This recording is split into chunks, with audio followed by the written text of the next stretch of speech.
मुंबईत आता भाजप आली आहे आणि गुजरातीत मारवाडीचंच बोलायचं। त्यामुळे आता भाजपाला मराठी माणसाने निवडून दिलं आणि चूक केली आहे का, स्वतःच्या पायावर कुऱ्हाड मारून घेतली आहे का, असा प्रसंग मुंबईत 3 ते 4 दिवसापूर्वी झाला।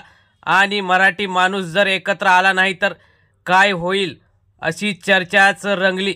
त्यामुळे आता उद्धव ठाकरे यांच्या नेतृत्वात जर येणाऱ्या काही दिवसात मराठी माणूस एकवटला नाही तर आपलं काय होईल अशी चर्चा आहे। नेमकं काय झालं आहे ते सविस्तर आपण बघूया। काही दिवसांपूर्वी महाराष्ट्राच्या विधानसभेचा निकाल लागला। मुंबईसह राज्यात अनेक ठिकाणी परप्रांतीय आमदारांची संख्या वाढली। भाजपामध्ये सर्वात जास्त परप्रांतीय हे अगोदरपासूनच होते। भाजपाच्या पावलावर पाऊल टाकत शिंदे गट असेल किंवा अजित पवार यांच्यासुद्धा पक्षात परप्रांतीय आमदारांची संख्या कमी नाही। त्यामुळे आता आगामी सर्वात महत्त्वाच्या महानगरपालिकेमध्ये मुंबईची महानगरपालिका ही उद्धव ठाकरेंच्या हातातून गेली तर मुंबईत असेल किंवा महाराष्ट्रात असेल भाजपाचा माजुरडापणा आणि परप्रांतीयांची दादागिरी नक्की वाढणार, त्याचीच चर्चा मुंबईतील अनेक कट्ट्यांवर मराठी माणसं करत आहेत। गुजरातीत बोला, मारवाडीत बोला, आमची भाजपा मुंबईत आली आहे असे अनेक ठिकाणी प्रसंग आले आणि मराठी माणसाविरोधात बाहेरच्यांची दादागिरी वाढली। त्यामुळे आता अनेक ठिकाणी लोकांनी आव्हान सुद्धा केले की दोन्ही ठाकरे बंधूंनो एकत्र व्हा, परंतु ते सुद्धा झालं नाही।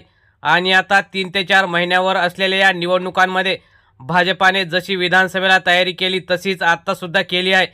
त्यामुळे मुंबईचा महापौर गुजराती किंवा मारवाडी झाला तर आश्चर्य नको आणि एक होता मराठी माणूस असं चक्क नंतर म्हणायला लागू नये अशी चर्चा सुद्धा आहे।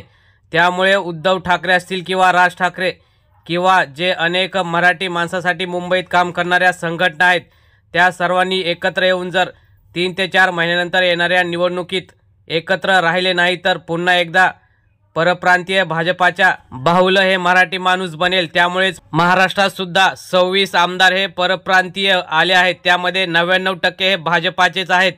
त्यामुळे आता मराठी माणूस एकत्र होऊन पुन्हा एकदा मुंबई महानगरपालिकेवर भगवा फडकवेल यात काही शंका नाही।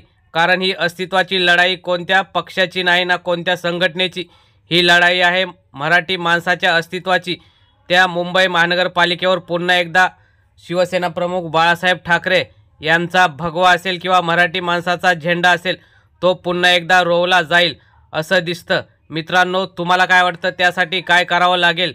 तुम्ही सुद्धा तुमच्या प्रतिक्रिया कमेंट बॉक्समध्ये जरूर कळवा। धन्यवाद। जय हिंद, जय महाराष्ट्र।